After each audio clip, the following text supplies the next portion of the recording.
بدلہ بھی ہے، یہ تو ایک بدلہ بھی ہے، مگر تیری نیک بختی کا امتحان اس دن شروع ہوگا جب ماں باپ بوڑھے ہو جائیں گے، ان کے ہوش و حواس سلامت نہ رہیں گے، کمانے والے نہ رہیں گے، ہر وقت بیماری غالب ہوگی، بڑھاپا ہوگا، کمزوری ہوگی، بسا اوقات یہ کیفیت ہوگی کہ پکڑ کے باتھ روم لے جانا ہوگا، طہارت اپنے ہاتھ سے کروانا ہوگی، جوتے ہاتھوں سے پہنانا ہوں گے، اور جگہ جگہ وہ غلاظت کر بیٹھیں گے، ان کے کپڑے ہاتھوں سے دھونے ہوں گے۔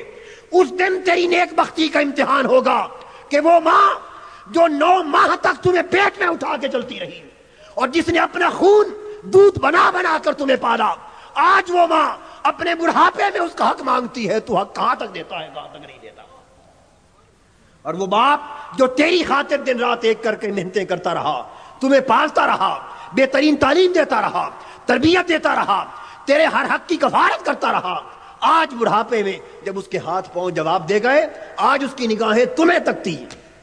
ایک وقت تھا کہ تیری نگاہ باپ کو دیکھتی تھی کہ باپ باہر سے آیا ہے، میرے لیے کیا لایا ہے۔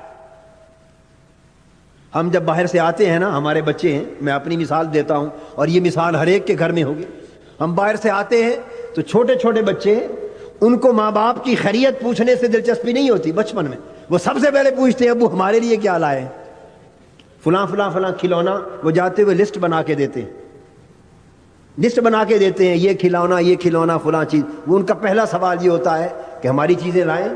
اور کبھی باہر سے ٹیلی فون کر لیا جائے اور بچوں سے بات ہو جائے تو فون پر بھی یہ پوچھتے ہیں ہماری چیزیں لے لیں۔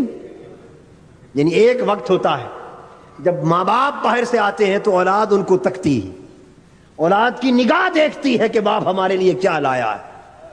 وہ زندگی بدل کے سامنے آ جاتی ہے۔ بڑھاپے میں ماں باپ پر وہ وقت آتا ہے کہ وہ اپنی اولاد کو دیکھتی ہے کہ اولاد کیا دے رہی ہے، اولاد کیا کر رہی ہے۔ بہت سے معاملات ایسے بھی ہوتے ہیں کہ ماں باپ آپ کی مالی امداد کے محتاج نہیں ہوتے، بڑھاپے میں بھی ان کے پاس اللہ کا فضل اتنا ہوتا ہے، اتنے وسائل ہوتے ہیں کہ وہ آپ کی مالی معاونت کے محتاج نہیں ہوتے۔ تو اولادیں بعض اوقات یہ سمجھتی ہیں کہ انہیں مالی امداد کی تو ضرورت نہیں ہے۔ اللہ کا شکر ہے بڑھاپے میں بھی وسائل کافی ہیں، تو پھر ہماری تو ذمہ داری نہ رہی۔ تو صرف پیسے دینا ہی ذمہ داری نہیں ہے، بہت بہت ذمہ داریاں ہیں۔ انہیں خوش ہو کے حضور نے فرمایا کہ جو شخص ماں باپ کا چہرہ مسکرا کے دیکھ لیتا ہے اسے مبرور حج کا ثواب ملتا۔ تو ماں باپ کا سایہ جن کے سروں پر قائم ہے، دوستو غنیمت جان لو، یہ اللہ کی بہت بڑی نعمت ہے۔ اس وقت پچھتاوا آئے گا اور اس کی قدر و قیمت کا اندازہ ہوگا جب وہ سایہ سر سے اٹھ جائے گا۔ یا ان سے پوچھئے جن کے ماں باپ کے سائے سر پہ نہیں ہیں تو وہ اپنی زندگی میں کیا خلا محسوس کرتے ہیں، اللہ کی اس نعمت کا کیا فقدان کس طرح محسوس کرتے ہیں۔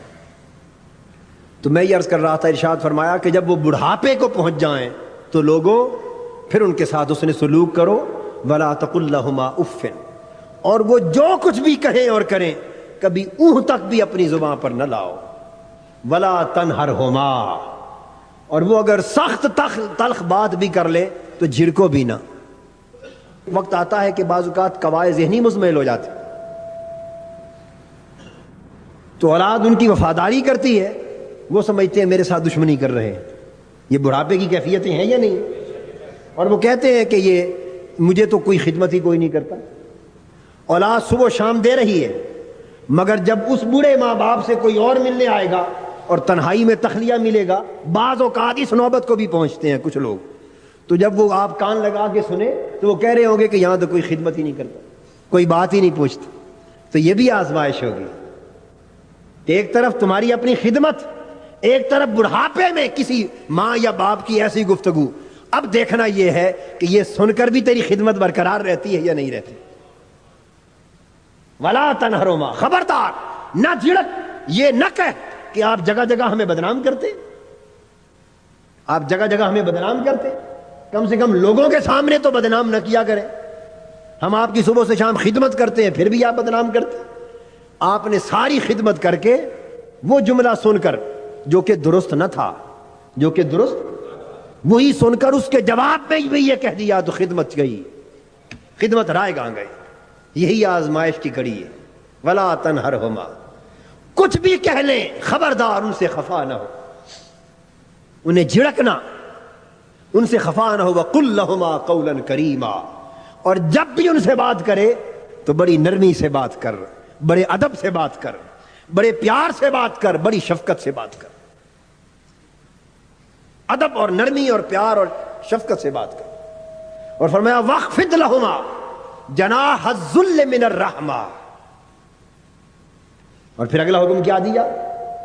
وَاخْفِضْ لَهُمَا جَنَاحَ الذُّلِّ، کہ اپنی تواضع انکساری، ذلت، تواضع انکساری اور خدمت کے بازو ان کے لیے بچھا بچھا دے۔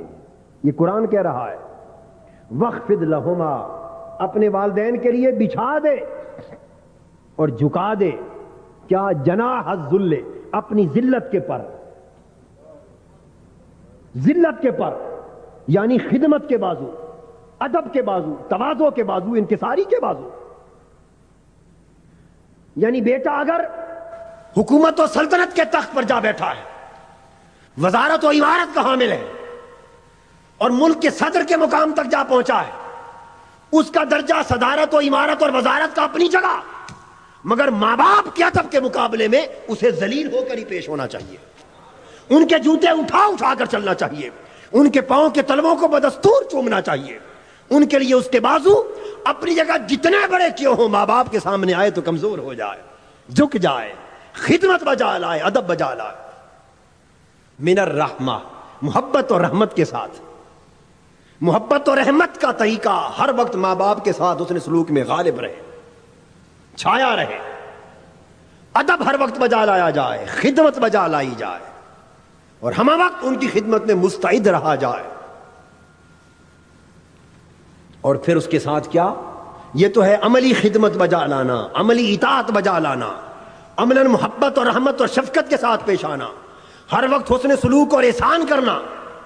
اور صرف یہاں تک بھی حق کی ادائیگی نہیں ہو جاتی، بلکہ فرمایا وَقُلْ رَبِّ ارْحَمْهُمَا كَمَا رَبَّيَانِي صَغِيرًا، جب ان سے برتاؤ ہو اس طرح پیش آ، اور جب تو مسجد میں جائے اور مصلی پر جائے اور اللہ کے حضور سر بسجود ہو تو تنہائی میں بھی والدین کے لیے دعا کر، اور کہہ کہ میرے اللہ میرے والدین پہ اس طرح رحم کر جس طرح بچپن میں انہوں نے مجھ پہ رحم کیا تھا، جس طرح بچپن میں انہوں نے میری کفالت کی تھی، میری پرورش کی تھی، مجھے پالا تھا، اس طرح میرے ماں باپ کے بڑھاپے میں اب تو ان کو پال، تو ان پہ رحمت کر، ان پر رحمت کر۔